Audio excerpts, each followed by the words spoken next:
저는 30대 후반 전업주부입니다. 시어머니와 지금은 남이 된 형님 이야기를 해보려고 합니다. 시어머니가 돌아가신 지 올해로 꼬박 3년이 되어가는데 이렇게 날이 좋거나 또 맛있는 음식을 먹을 때면 언제나 저희 시어머니 생각에 코끝이 시큰해지곤 하는데요. 그만큼 시어머니는 저에겐 소중한 분이셨어요.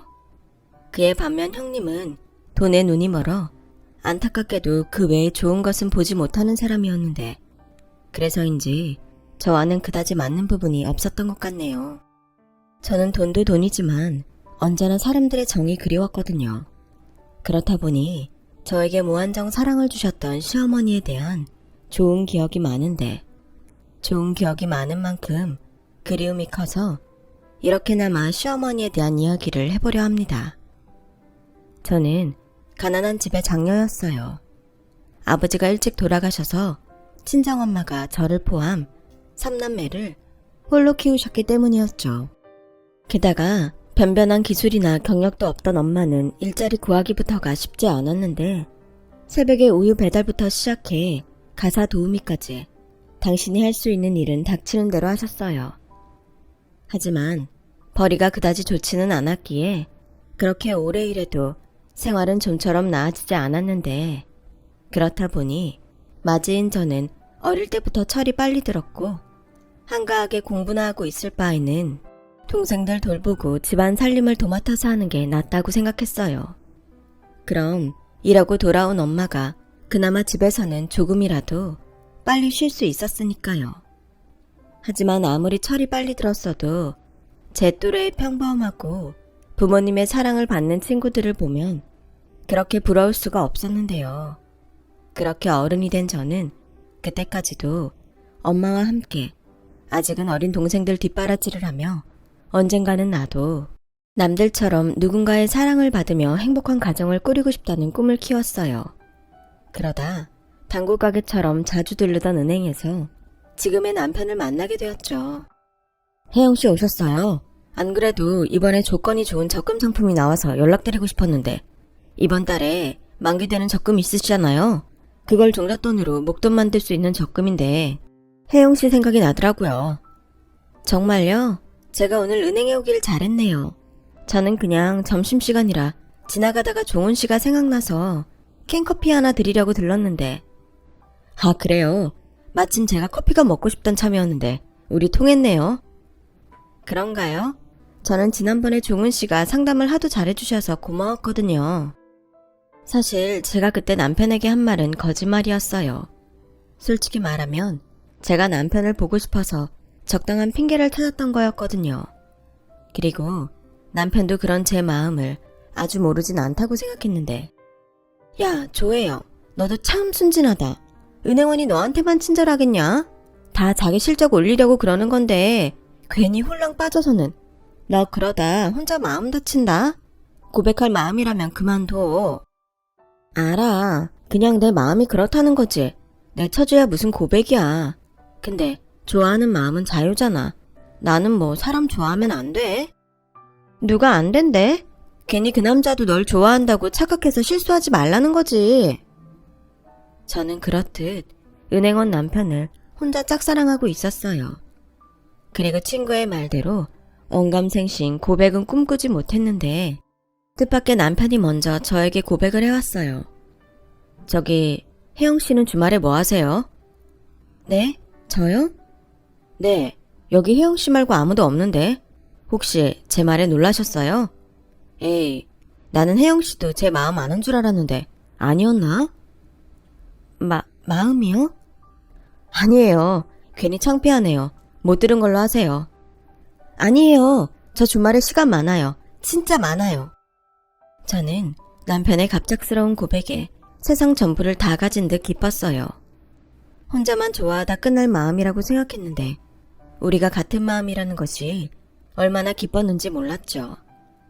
저희 부부의 시작은 그렇게 서툴고 어설펐지만 남편도 저도 마음만은 사귀는 내내 한결같았는데 막상 본격적으로 연애를 하니 미처 생각하지 못한 부분이 저를 고민하게 했는데요. 남편의 집이 생각보다 꽤 부유한 집이더라고요. 그에 반해 저는 그러지 못했고 제가 실질적인 집안의 가장이었으니 이 연애의 끝이 그리 좋을 것 같지 않아 불안했는데 그렇게 행복하고 불안한 연애를 이어가다 남편이 먼저 저와 결혼하고 싶다는 말을 꺼냈어요. 혜영아, 우리 이제 연애 그만하고 결혼하자. 알지? 우리 영 작년에 결혼한 거. 그거 보니까 나도 혜영이 너랑 하루라도 빨리 결혼하고 싶어. 솔직히 나도 종훈 씨랑 결혼하고 싶은데 종훈 씨도 알잖아. 우리 집 형편이 그다지 좋지 않은 거. 그게 왜? 우리 결혼이랑 그게 상관이 있어? 상관이 있지. 종훈 씨 집에서 이런 나를 좋아하시겠어? 에이, 네가 우리 엄마를 몰라서 그래. 우리 엄마 절대 그런 걸로 사랑 가리는 사람 아니야. 그래도 나 못 믿어. 그러지 말고 우리 집에 한번 가볼래? 우리 엄마 직접 보고 얘기해보면 너도 확신이 생길 거야. 저는 청혼을 받고 기뻐해야 할 때 이 남자와 헤어지게 될까봐 불안했어요. 그리고 자기 엄마는 절대 그런 사람이 아니라며 자기를 믿으라고 큰 소리치던 남편을 솔직히 믿을 수도 없었는데요. 당시 다니던 직장 동료도 그런 저를 말리더군요. 혜영아, 내가 먼저 결혼한 선배로서 말하지만 결혼 전 남자 말 다 믿으면 안 돼. 자기야 자기 엄마니까 잘 모르고 그런 소리 하는 거야. 그럼 어떡해? 싫다고 해? 솔직히 나도 종훈 씨랑 결혼하고 싶은데. 에휴, 그러게. 비슷한 처지면 좀 좋아. 그쪽은 좀 산다며? 집도 고급 아파트에 어머니가 이것저것 재산도 꽤 있고. 게다가 원래 홀시어머니는 힘든 거야. 아들이 은행원인데 그 콧대가 얼마나 높겠어? 시집살이 호되게 당하고 이혼할 바엔 그냥 서로 좋은 감정일 때 정리하는 게 나을 수도 있어. 이렇듯 회사 동료는 무조건 남편과 헤어지는 것이 좋다고 말했는데 제가 남편을 사랑하는 마음이 워낙에 컸기에 머리로는 헤어지는 것이 나을 수도 있다는 생각을 하면서도 쉽게 마음을 접을 수 없었고 나중에 후회할 바에는 일단은 부딪혀보자는 마음이 들어 무작정 남편이 하자는 대로 시댁을 가게 됐어요. 어서 와요. 우리 막내 아들이 그렇게 예쁘다고 자랑을 하더니 실제로 보니까 정말 예쁘네요. 난 뭐 연예인이 들어오는 줄 알았잖아. 네? 그럴 리가요. 예쁘게 봐주셔서 감사합니다. 감사는 무슨, 나는 본대로 말한 건데. 그리고 여기는 우리 첫째 며느리. 나중에 동서지간이 될 수 있으니까 내가 같이 보자고 불렀어요. 혹시 불편해요? 엄마, 내가 그러지 말라고 했잖아. 형수도 불편하고 혜영이도 불편한데. 도련님, 저는 괜찮아요. 이참에 도련님 여자친구도 보고 저는 좋은데요. 그거 봐라. 네 형수는 좋다고 하잖아. 그리고 원래 네 형수는 우리 집에 자주 오는데 내가 안 불렀어도 아마 왔을 거다. 맞아요, 어머니. 도련님, 그러지 말고 우리 나가서 같이 저녁 먹어요. 형은 오늘 늦는다고 했거든요. 예, 뭘 나가서 먹니? 내가 오랜만에 아들 여자친구 데리고 온다고 해서 솜씨 좀 부려봤다. 아가씨, 찜닭 좋아해요? 네, 좋아해요. 어머니도 참, 요리도 잘 못하시면서 손님 왔을 땐 그냥 나가서 먹어요. 저 비위 약한 거 아시잖아요. 넌 꼭 내가 음식하면 비위 약하다고 하더라. 그렇게 싫으면 그냥 넌 네 집에 가서 먹어. 그래도 가족이 될 수도 있는 손님인데 내가 대접해야지. 안 그래? 그리고 나 저거 맛있게 하려고 연습도 했다. 그게 문제가 아닌데 어머니도 참. 저는 처음 간 자리라서 그런지 아직은 조심스러운 시어머니와 형님의 대화가 어딘가 모르게 불편했어요. 하지만 그만큼 두 사람이 친해서 그런가 했는데 그렇게 비위 타령을 하던 형님은 집에 가지 않았고 그대로 저희와 함께 저녁 식탁에 앉았어요. 그리고 떨리는 마음으로 시어머니가 차려준 음식 맛을 본 저는 깜짝 놀랄 수밖에 없었는데요. 그도 그럴 게 형님이 하도 그런 말을 해서 음식 맛이 별로여도 최대한 맛있다고 해야지 했었는데 막상 시어머님이 차려주신 음식 맛을 보니 너무 맛있더라고요. 그리고 저의 반응을 살피던 시어머니도 잔뜩 긴장한 얼굴로 저를 보고 있었는데 어때요? 입에 맞아요? 네, 어머니, 정말 맛있어요. 어머, 그래요? 다행이다. 난 또 큰애처럼 별로라고 할까봐 긴장했는데 큰애 너는 어떠니? 어머니, 저는 이거 못 먹을 것 같아요. 저는 그냥 집에 가서 먹을게요. 형수, 그러지 마시고 조금이라도 먹고 가요. 이렇게 가시면 저희 엄마가 민망하잖아요. 어머 도련님, 저 어머니랑 친해요. 제가 어머님 음식이 싫어서 그런 게 아니고 정말 비위가 상해서 그런 건데 어머님도 다 이해해 주신다고요. 맞죠, 어머니? 그래, 원래 싫다는 건 강요하는 게 아니다. 큰애 너 하고 싶은 대로 하렴. 그거 봐요. 그럼 저는 이만 가볼게요. 그쪽도 다음에 볼 수 있을지 모르겠지만 오늘 만나서 반가웠어요. 그렇게 형님은 시댁을 나갔어요. 그리고 남편은 그렇게 가버린 형수가 불만인지 얼굴 색이 그다지 좋지 않았는데 시어머니는 아무런 내색도 하지 않고 그저 잘 먹는 저를 고마워하셨어요. 먹는 게 참 복스럽고 예쁘네. 아참, 말 놔도 될까? 나는 존댓말이 어색해서. 네, 말씀 편하게 하세요. 그리고 이렇게 저녁까지 거하게 차려주셔서 감사합니다. 괜히 저 때문에 고생하신 것 같아서 죄송해요. 엄마, 내가 말했지? 혜영이는 형수에 비하면 천사라고. 근데 혜영이가 걱정이 많아. 내가 결혼하자고 프로포즈 했는데. 종훈씨, 괜찮아 종훈아, 계속해봐. 프로포즈 했는데 뭐? 엄마가 혜영이 집안 형편 보고 싫어할까봐 혜영이가 아직 승낙을 안 했어. 오라, 그래서 일부러 집까지 데리고 왔구나. 엄마가 빨리 혜영이한테 말해줘. 엄마 그런 사람 아니라고. 그래야 내가 장가갈 수 있다니까. 저는 남편의 말에 화들짝 놀라고 말았어요. 그리고 그 모습을 보던 시어머니는 뭐가 그렇게 재밌는지 화통하게 웃기까지 하셨는데요. 내가 그런 사람인지 아닌지 네가 어떻게 알고 그런 말을 했어. 그리고 내 입으로 나는 그런 사람 아니니까 내 아들이랑 결혼해라 그런 말을 하라고? 엄마는 아들 장가 보내기 싫어. 혜영이라고 했나? 우리 아들이 혜영이 너를 진짜 많이 좋아하나 보다. 나는 뭐 그래. 내가 어떤 사람인지 내 입으로 말한들 그게 진짜 나일지는 모르겠어. 하지만 딱 하나 약속할 수 있는 건 네가 걱정하는 그런 이유로 널 싫어하는 일은 없도록 하마. 그건 내가 생각해도 좀 별로거든. 그러니 결혼은 너희들이 신중하게 생각하고 결정해. 나는 너희들의 결정에 따를 거니까. 단 결혼은 니들 힘으로 하는 거다. 네 형도 그렇게 결혼한 거 알지? 작게 시작해서 소박하게 살든 무리해서 노력하며 살든 그건 너희 몫이니까. 그것도 둘이 신중하게 생각해. 저는 솔직히 시어머니의 말에 감동했어요. 무엇보다 남편이 말한 것보다 시어머니의 인품이 좋다는 걸 단번에 알 수 있었기에 마음을 내려놓을 수 있었죠. 그래서 남편과 결혼을 결정하고 결혼식을 올리는 동안에도 큰 어려움은 없었어요.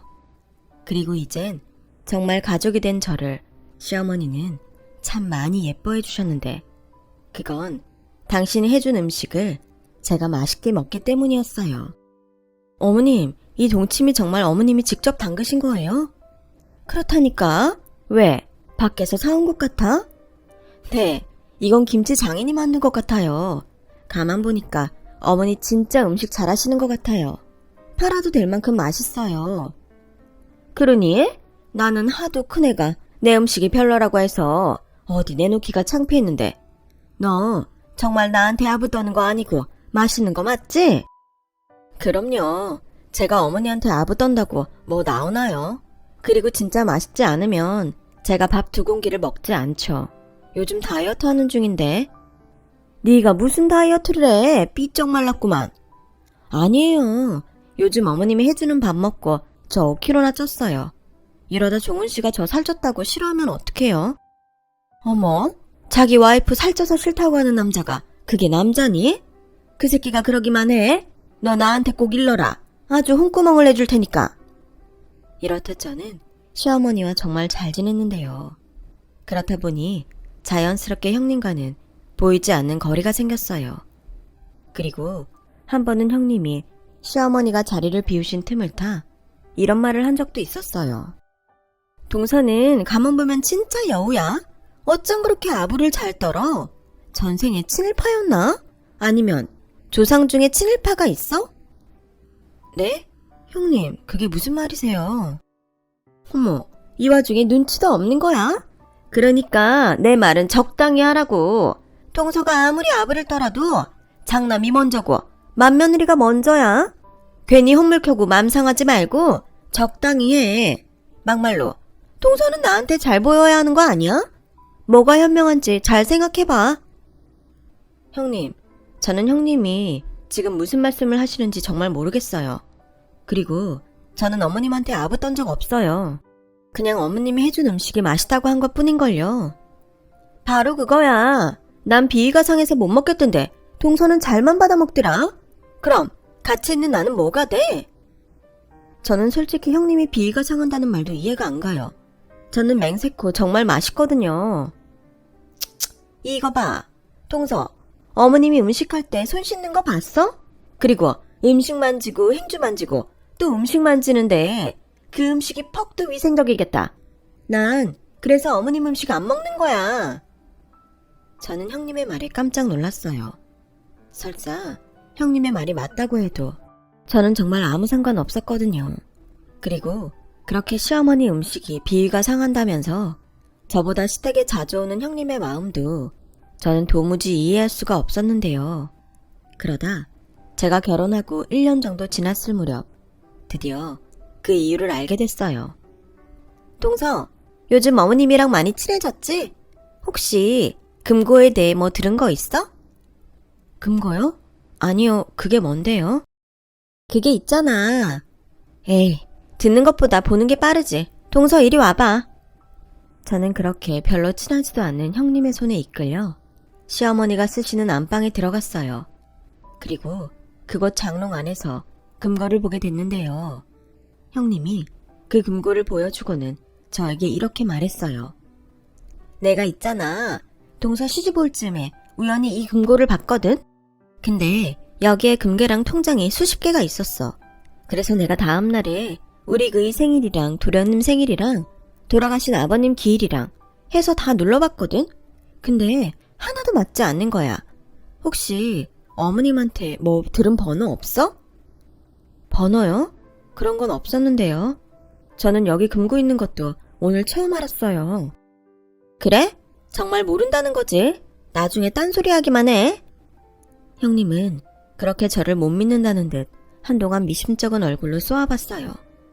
하지만 제가 진짜 모른다고 하니 실망한 얼굴을 하고서는 제가 묻지도 않은 금고 이야기를 하기 시작했는데요. 우리 어머님 돈 많은 건 동서도 알지? 그게 왜 많은 거냐면 시아버님 돌아가시고 보험금이 꽤 나왔나 봐. 게다가 어머님이 아는 사람 통해서 투자도 좀 하시는 것 같은데 아무튼 우리 어머니가 현금 부자라는 소리지. 어머님이 혼자 있을 때 뭐 하고 계시는 줄 알아?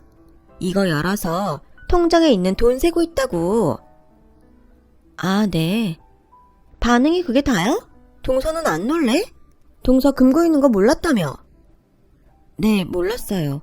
그런데요, 어머님이 돈이 많은 게 제가 놀랄 일인가요? 그게 제 돈도 아닌데요.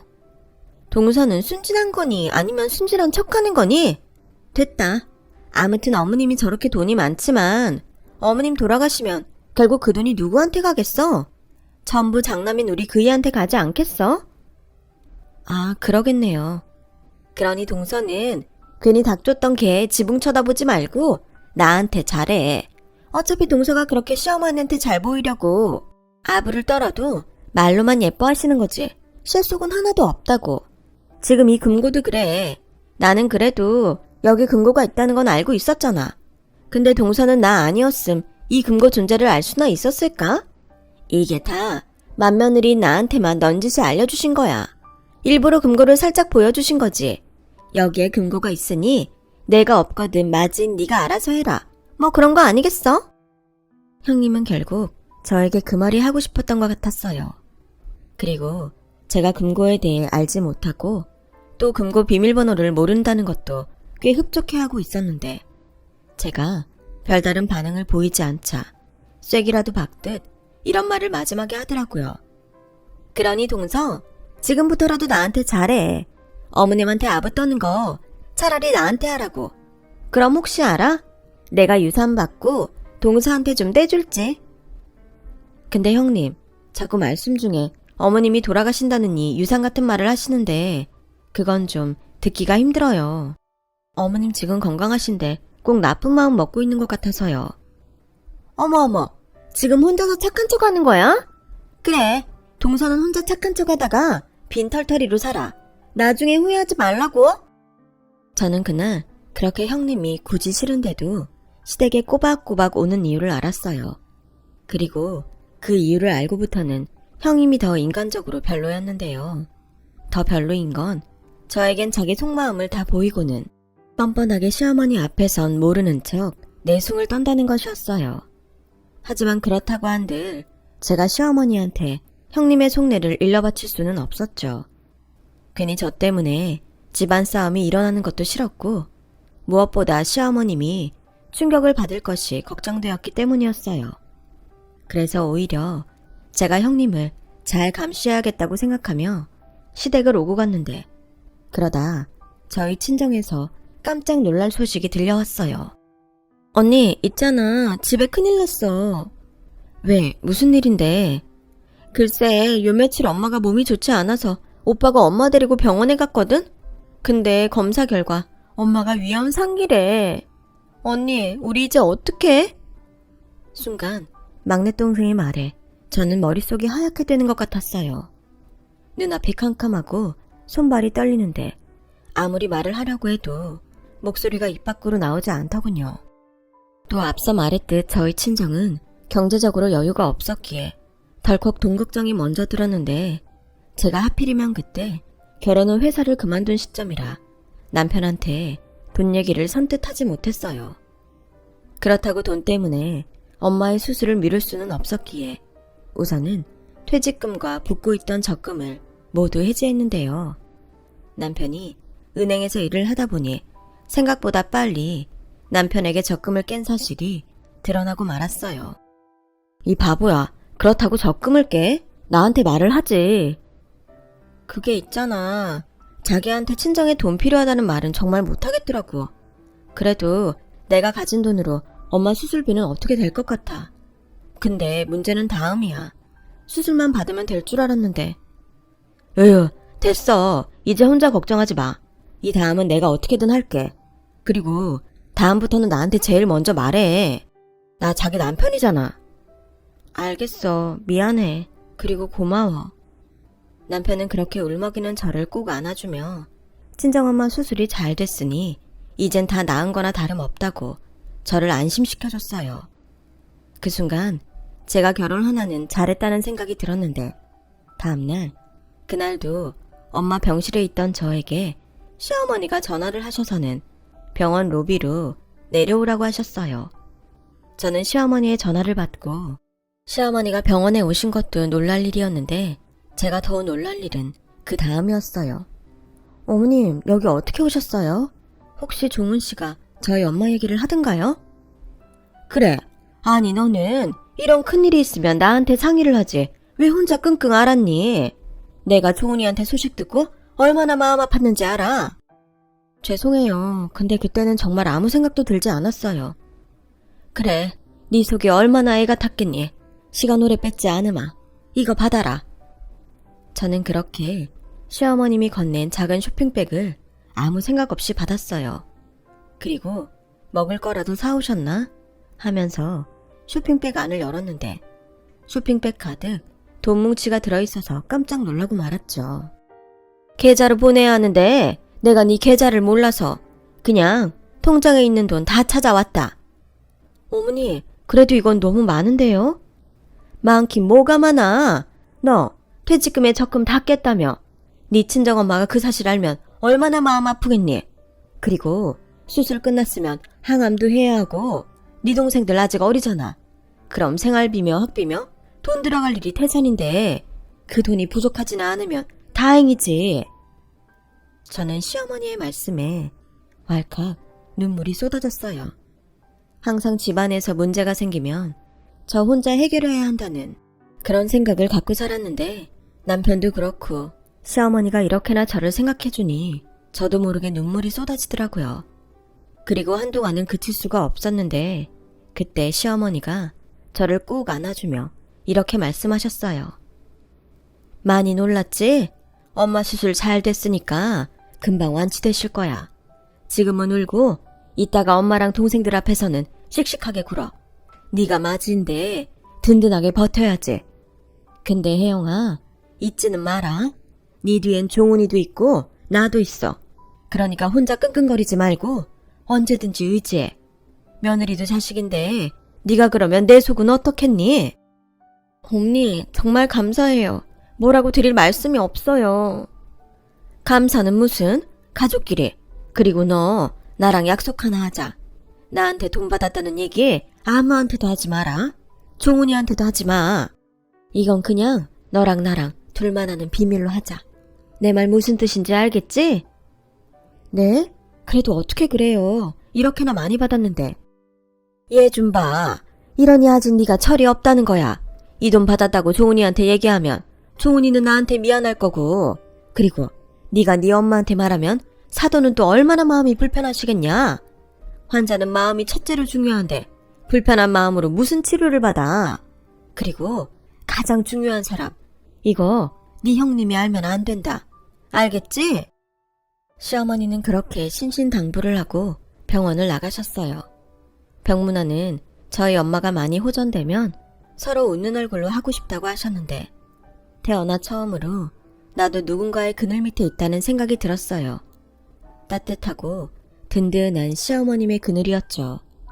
그리고 시어머님이 주고 가신 쇼핑백에는 아마도 은행 직원이 넣어뒀을 것 같은 어머님의 통장이 들어있었는데, 순간 형님에게 들었던 금고 이야기가 떠올랐어요. 어쩌면 이 통장이 그 금고에 있던 통장 중 하나였던 것이 아닐까 하는 생각이 머릿속을 스쳐 지나갔죠. 그래서인지 시어머니가 왜 그리도 형님이 알면 안 된다고 신신당부를 하셨는지 알 것 같은 기분이 들었는데, 지금 생각하면 아마도 시어머니는 진작부터 형님의 본심을 알고 계셨던 것이 아니었나 싶네요. 아무튼 그렇게 시어머님이 주신 돈으로 저는 돈 걱정 없이 친정엄마의 병간호를 할 수 있었고, 다행히 수술과 항암의 효과가 좋아서 저희 엄마는 상기라는 것이 거짓말처럼 빠른 회복을 보이셨는데요. 그렇게 한 고비를 넘긴 저는 받은 은혜가 컸기에 시어머니에게 더욱 잘하게 됐고, 형님은 그런 저를 더욱 시기 질투하게 됐는데, 급기야 제가 금고원의 재산을 노리고 시어머니에게 접근한다고 생각했는지 어느 순간부터는 저를 경계하기 시작하더군요. 하지만 형님은 모르셨을 거예요. 저는 그런 형님을 보고 있으면 안타까운 생각이 제일 먼저 들었다는 것을요. 이렇게 좋은 시어머니를 알아보지 못하고 돈에만 눈이 어두워 스스로 저렇게 힘들게 살까? 짠하기까지 했으니까요. 하지만 형님은 오히려 저에게 넌지시, 그래, 그렇게 아부 떨어서 금고 비밀번호 힌트라도 알았어? 라며 오직 금고 생각밖에는 없었는데, 저는 형님이 그럴 때마다 형님이 듣고 안심할 이야기만 했어요. 사실 시어머니한테 받은 것이 있기에 형님이 그럴 때마다 좀 찔리긴 했거든요. 그런데 형님은 무슨 생각인지 제 앞에서 늘 시어머니 흉을 받고, 한 번은 동서, 우리 어머님이 어떤 분인지 알기나 해? 겉으로는 허허하하 하면서 웃고 넘기지만 속에는 구렁이가 몇백 마리는 있는 양반이야. 금고도 봐. 요즘 누가 재벌도 아니면서 집에 금고를 두냐? 살면 얼마나 더 사신다고. 그냥 마음 편하게 있는 거 자식한테 다 주시지. 가만 보면 욕심이 가득하다니까. 라는 말을 하는데, 솔직히 그때는 형님이 무섭기까지 했어요. 그때가 친정엄마가 위암 선고를 받고 제가 많이 놀랐던 때라 더욱 그랬는데, 저는 그럴 때마다 형님에게 정색하며 이렇게 말했죠. 형님, 저는 어머님 재산에 1도 욕심이 없어요. 그러니까 제발 부탁인데 제 앞에서는 어머님 얘기 그렇게 하지 않으셨으면 좋겠어요. 어머, 별꼴이야. 누가 보면 동서가 여기 딸인 줄 알겠다. 아니, 며느리들끼리 시어머니 욕도 못해? 나 원참 동서 앞에서 무슨 말을 못하겠다. 동서, 나중에 후회하지 마. 오늘 이 행동 나 절대 잊지 않을 거니까. 그리고 분명히 말했다. 동서 어머님 재산 1도 욕심 없다고. 그렇게 형님은 제 말에 안도가 됐는지 그 뒤부터는 저에게 시어머니나 금고 얘기는 일절하지 않았어요. 하지만 지금 생각하면 시어머니는 이 모든 걸 다 알고 계셨던지 어느 순간부터 저를 밖에서 보자고 한 날이 많았고, 때론 저희 집까지 오셔서 아무렇지 않게 의문의 쇼핑백을 툭툭 건네곤 하셨는데요. 그걸 열어보면 여지없이 돈이나 금 같은 것들이 들어있었어요. 어머니, 이게 뭐예요? 그리고 왜 자꾸 이런 걸 주세요? 저 부담스러워서 싫어요. 부담은 무슨, 엄마가 자식한테 용돈 주는 건데. 무슨 용돈을 이렇게 많이 주시는데요. 저는 싫어요. 안 받을래요. 전에 받은 것도 너무 많았는데 이러시면 저 염치 없는 며느리 만드시는 거예요. 그러니까 저 언젠가는 그 돈도 전부 갚을 거니까 이런 거 주지 마시고 제가 그 돈 다 갚을 때까지 어머니는 절대 아프지 마세요. 진짜 오래오래 사세요. 제가 바라는 건 딱 그거 하나예요. 어머, 얘 말하는 것 좀 봐. 이래서 내가 딸이 가고 싶었다니까. 너 며느리 말고 오늘부터 내 딸하면 안 되니? 사돈이 딸 뺏어간다고 싫어하실까? 이쁜 것. 그럼 이거 나 대신 보관한다 생각하렴. 집에 이런 거 두면 누가 훔쳐갈까봐 심장이 벌렁거리거든. 저는 순간 어머니는 금고가 있잖아요 라는 말을 할 뻔했어요. 하지만 그 말을 이상하게도 하기가 싫었는데 시어머니는 그 뒤로도 계속 저에게 보관하라며 돈이며 금이며 때로는 땅 문서까지 저에게 건네셨어요. 그러다 문득 이런 생각이 들더군요. 이미 형님의 마음을 눈치챈 시어머니가 불안해서 저에게 당신의 재산을 대신 맡아달라는 것이 아닐까 하는 그런 생각이었죠. 그래서 저는 정말 소중하게 시어머니가 주신 것들을 보관해 두었어요. 그러다 남편에게서 시어머니가 사실은 많이 아프다는 얘기를 듣게 됐고, 저희 엄마가 위암에 걸렸다는 것보다 훨씬 더 충격을 받았는데요. 뭐? 자기는 그 얘기 왜 지금 해? 어머니는 엊그제까지 나한테는 아무런 말씀도 하지 않으셨는데 정말이야? 나 놀리는 거 아니지? 엄마가 최대한 늦게 혜영이 너한테 말하라고 했어. 어찌나 신신당부를 하는지. 차마 엄마 말을 안 들을 수가 없더라고. 근데 있잖아, 우리 엄마 원래부터 신장이 안 좋으셔. 내가 어릴 때 이식을 받긴 했는데 이제는 그것도 힘든가 봐. 저는 그제야 알 수 있었어요. 가끔 시어머니가 살이 찌신 건지 부었다고 생각될 때가 있었는데, 그럴 때면 얘, 나 좀 살찐 것 같지 않니? 요즘은 물만 먹어도 그렇게 살이 찐다? 라며 너스레를 떠셨던 것이 생각이 났어요. 하지만 제가 알았을 때는 모든 것이 다 늦었을 때였고, 시어머니는 병원 생활을 피할 수 없게 되셨어요. 어머니는 저한테 제일 먼저 다 말하라고 하셔놓고 어머님은 이게 뭐예요? 제가 얼마나 놀랐는지 아세요? 미안하다. 원래 엄마들이 다 그래. 내 새끼 걱정할까봐 말을 잘 못한다. 게다가 넌 니네 엄마 수술 받으신 지도 얼마 안 됐잖아. 그래도요, 어머님 이렇게 아프신데 제가 아무것도 몰랐다는 게 말이 안 되잖아요. 제가 무심했어요. 눈치를 챘어야 했는데. 사람이 작정하고 속이는데 네가 무슨 수로 눈치를 채. 됐다. 난 이제 미련도 없어. 이젠 좀 편해지고 싶다. 시어머니는 그렇게 말하고 저를 보며 웃으셨어요. 하지만 저는 그게 시어머니가 포기한다는 말 같아서 싫었는데요. 그 뒤로는 정말 시어머니의 병실에 살다시피 하며 시어머니 병간호를 했어요.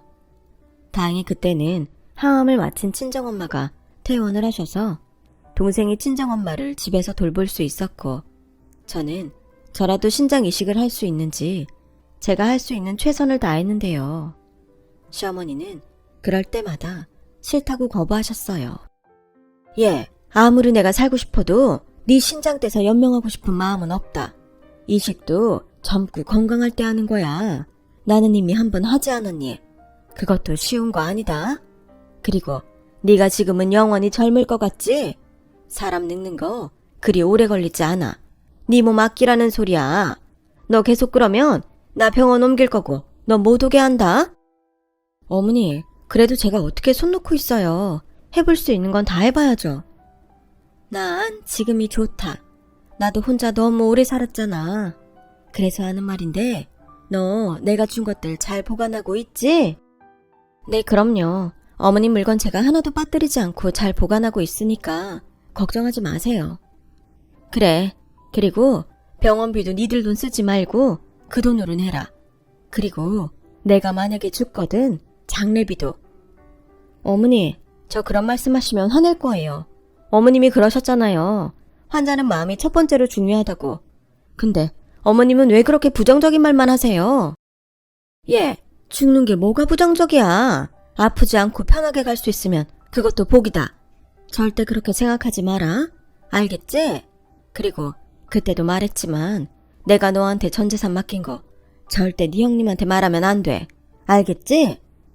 네, 절대 말 안 해요. 그때였어요.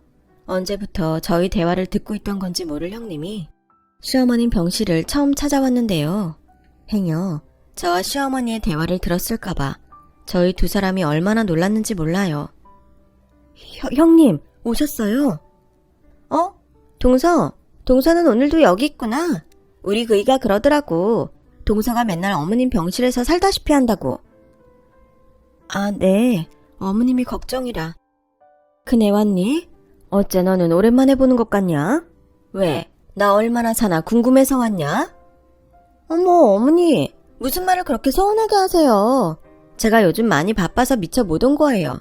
동서가 매일 있다고 하니까 안심도 됐고요. 그렇구나. 너는 네 동서 믿고 안심을 했구나. 나는 얘 혼자만 고생하는 것 같아서 내내 마음이 불편했다. 아, 어머님. 근데 동서는 집에서 놀잖아요. 근데 저는 직장에 다니고 있으니까 그 점은 좀 이해해 주세요. 저도 앞으로는 동서처럼 자주 올게요. 제가 안 와서 많이 서운하셨어요? 죄송해요. 제가 맏며느리인데 제가 앞으로 동서보다 잘할게요. 형님은 그렇게 저를 의식하듯 가식적인 말로 어머님의 마음을 돌리려고 했어요. 그리고 저는 약간 이상해진 분위기를 전환하고 싶어 냉장고에서 음료수를 꺼내 형님에게 건넸는데요. 동서, 난 병원에서 뭐 안 먹어. 소독약 냄새나고 병원은 원래 각종 바이러스가 득실거리잖아. 그런 거 함부로 먹으면 큰일 날 수도 있어. 라며 제가 건넨 음료수를 냉정하게 거절했어요. 그때 생각했죠. 사람이 참 한결같다고요. 그리고 시어머니 또한 형님의 말에 인상을 찌푸리셨는데 제가 얼른 음료수를 벌컥벌컥 마셔버렸어요. 그 뒤로 형님은 자기가 말한 대로 시어머니 병원에 오는 날이 많았는데 병원에 올 때면 금고 얘기를 넌지시 흘렸고 그런 걸 봐서는 전에 저와 시어머니의 대화를 형님이 듣지는 못한 것 같아 저는 뒤에서 안도의 한숨을 쉬었죠. 아무튼 그 후로 형님은 줄곧 시어머니에게 금고 비밀번호를 물었어요. 처음엔 빙빙 돌려 말하더니 나중엔 자기가 답답했는지 대놓고 비밀번호가 뭐냐고 물었는데 시어머니가 이렇게 대답하셨어요. 큰애 넌 그게 그렇게 궁금하냐? 그럼요. 어머님이 이렇게 병원에 계신데 맏며느리인 제가 알고 있어야죠. 큰일 치를 수도 있는데 저도 어느 정도 준비는 해놔야 하지 않겠어요? 어째 너는 내가 죽기만을 기다리는 사람 같구나. 에이, 뭐든 미리미리 준비하는 게 나쁠 건 없죠. 저는 물론 어머님이 오래 사셨으면 좋겠어요. 진심이에요. 그래? 그럼 너한테 특별히 내가 그 금고 비밀번호를 알려주마. 그게 말이다. 내가 이 세상을 뜨는 날이야. 네? 그게 무슨... 내 동생이 내가 죽으면 그 날짜로 금고 번호를 바꿔놓기로 했어. 그러니 너는 내가 죽거든 얼른 가서 그 금고 열어보면 된다. 이 말이야. 됐니? 헤이, 우리 어머니 제가 금고 비밀번호 알려달라고 해서 서운하신가 보다. 알겠어요. 어련히 알아서 주시겠어요? 저 기다릴게요. 동서, 나는 이만 갈 건데 동서는 여기 계속 있을 거지? 그럼 수고해. 형님 벌써 가시게요. 오신 지 30분도 안 됐는데. 어머, 그랬어? 난 한 3시간 된 것 같았는데. 근데 어머님이 지금 나 때문에 마음이 불편하시잖아. 괜히 내가 있어봤자 도움이 안 될 것 같으니까 난 다음에 올게. 형님은 그렇게 자기야말로 마음이 불편한 채 병실을 나갔어요. 그리고 형님이 나가던 뒷모습을 보던 시어머니가 낮은 목소리로 혼잣말처럼 이렇게 말씀하셨는데요. 내가 저거 그 금고 보고 뒤로 나다 빠지는 거 꼭 보고 싶은데 에이, 그걸 못 보고 가네. 저는 시어머니의 말을 듣고 고개를 갸웃했어요. 모르긴 몰라도 그 금고는 아마도 텅텅 비어있을 거라고 생각했죠. 그래서 형님이 그걸 보고 뒤로 나자빠질 거라고 시어머니는 생각하신 것 같았는데 그 뒤로 형님은 시어머니의 병실을 찾는 일은 없었어요. 그렇게 8개월 정도의 시간이 흘렀어요. 언제나 병실에서도 유쾌한 모습을 잃지 않았던 시어머니는 한순간 건강이 나빠지더니 돌이킬 수 없게 되었고 그렇게 안타깝게 돌아가셨는데요.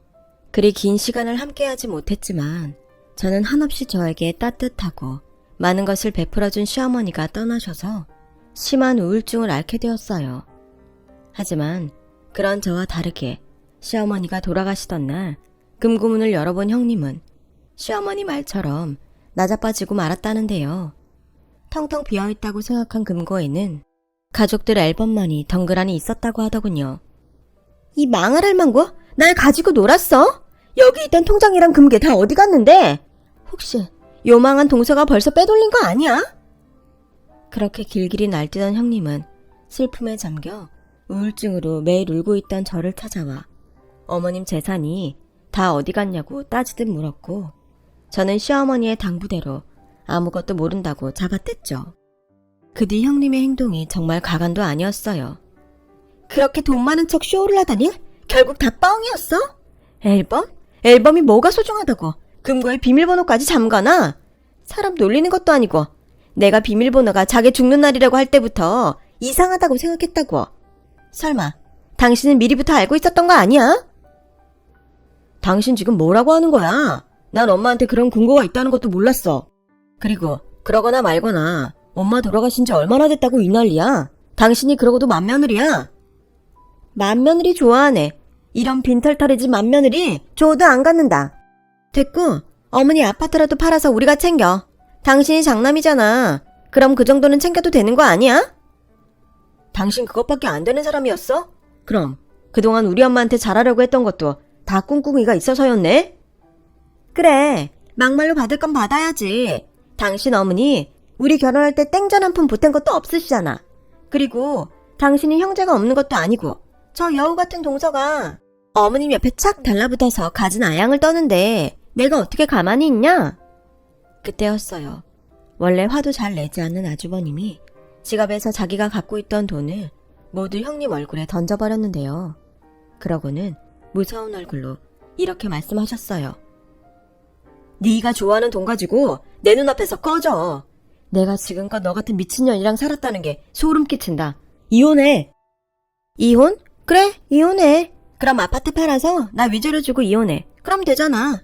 나도 뭐 하나 건질 건 있어야지. 형수, 진짜 너무한 거 아니에요? 형수가 막말로 우리 엄마한테 뭘 해줬어요? 우리 엄마 비위 한번 맞춰본 적 있냐고요? 도련님, 그렇게 말씀하시는 거 아니죠? 아, 됐어요. 저는 저 챙길 거 챙기면 이 집하고도 아무 상관없는 사람이니까 다들 그렇게 하시죠? 저는 이 판국에 마치 자기가 받을 거 받는다는 듯 말하는 형님을 도저히 용서할 수 없었어요. 주방에서 물을 한 바가지 떠서 형님 얼굴에 부어버렸는데요. 동서! 이혼할 마당에 무슨 동서? 야, 넌 평생 안 늙냐? 결국 너도 네가 좋아하는 돈 때문에 비참하게 갈 거야. 내가 장담해. 뭐야, 너 지금 나한테 악담하냐? 너 우울증도 다 뻥이지? 어디서 쇼를 해? 막말로 친엄마도 아닌데 가증스럽다니까? 결국 저와 형님은 육탄장까지 버리고 말았어요. 그리고 제 손엔 형님의 머리카락이 한 움큼 쥐어져 있었는데 그날 이후 보다 못한 아주버님이 정식으로 이혼 소송을 내셨고 그렇게 형님은 땡전 한 푼 건지지 못하고 그대로 쫓겨나게 되었답니다. 저는 이런 일은 어디 드라마에서나 있는 건 줄 알았어요. 그런데 이렇게 가까이 이런 기막힌 일을 겪다 보니 어안이 벙벙하기만 했는데요. 그러다 시어머니가 왜 그렇게 저에게 자신의 것을 보관하라며 줬는지 알 수가 있겠더라고요. 그리고 저는 아주버님과 남편에게 시어머니가 맡겨둔 재산이 있다며 두 사람에게 금괴와 통장, 돈 땅 문서를 내주었고 시어머니와 있었던 비밀까지 모두 털어놓았어요. 그러자 아주버님이 먼저 눈물을 흘리셨어요. 살아계셨을 때 제대로 효도를 다 하지 못한 죄가 크다면서요.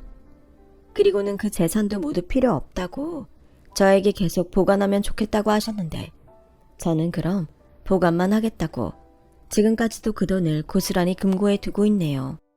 그리고 이혼한 형님의 소식을 아주버님을 통해 최근에 듣게 됐는데 정말 기가 막히게도 형님은 아주버님과 이혼 후 3개월도 되지 않아 재혼을 했고 그 집에서도 돈 타령을 하다가 버려지다시피 또 이혼을 당했다고 하더라고요. 그러면서 이젠 자기는 돈 같은 건 필요 없다며 아주버님에게 자기를 다시 받아달라고 그렇게 애원을 했다고 하는데 이미 형님에게 학을 뗀 아주버님은 그런 형님을 단칼에 거절했고 거지 적선하는 셈 치고 10만 원을 바닥에 던져줬다고 하더군요. 형님도 자존심이 상했는지 눈물만 뚝뚝 흘리더니 끝내 그 돈을 주어선 도망치듯 돌아갔다고 하더군요. 그렇게 좋은 마음으로 아주버님과 살았으면 얼마나 좋았을까요? 이게 다 분에 넘치는 그 욕심 때문인걸 이제는 형님이 아셨으면 좋겠네요. 그리고요, 시어머님의 재산을 다시 금고에 보관하면서 그곳에 놓아둔 앨범을 보게 된 저는 이런 생각을 했는데요. 어쩌면 시어머님한테 진짜 보물은 돈이 아니라 정말로 이 추억이 가득한 앨범이 아니었나 싶어요. 분명히 시어머님은 그걸 저희에게 알려주고 싶어 이 앨범을 금고 안에 두지 않았나? 저 혼자 시어머님의 의중을 헤아려 봅니다. 그래도 자식이 부모의 마음을 모두 알 수 없다고 저희 시어머님은 마지막 가시는 길 어떤 마음이셨을까요? 부디 걱정되고 안타까운 그런 마음이 아닌 당신 말대로 편안하고 좋은 마음으로 그리워하던 시아버님 곁으로 가셨길 간절히 바랄 뿐이에요. 시어머님은 아셨을까요? 제가 그토록 바랬던 것들을 시어머니가 저에게 모두 주셨다는 걸요. 저는 앞으로 어머님의 뒤를 이어 저희 집안의 좋은 어른이 될 수 있도록 노력하며 살아갈 거예요. 그러기엔 아직은 많이 부족한 저겠지만 하늘의 어머님이 때론 따뜻한 햇볕으로 때론 시원한 바람으로 저와 함께 계실 거라 믿으며 저의 이야기를 마치겠습니다. 오늘따라 유난히 어머님이 저에게 처음 만들어주신 찜닭이 먹고 싶은 그런 날이네요. 지금까지 저의 이야기 들어주셔서 대단히 고맙습니다. 건강하시고 행복한 하루 되세요. 여러분, 사연 댓글에 응원과 현명한 조언 부탁드려요.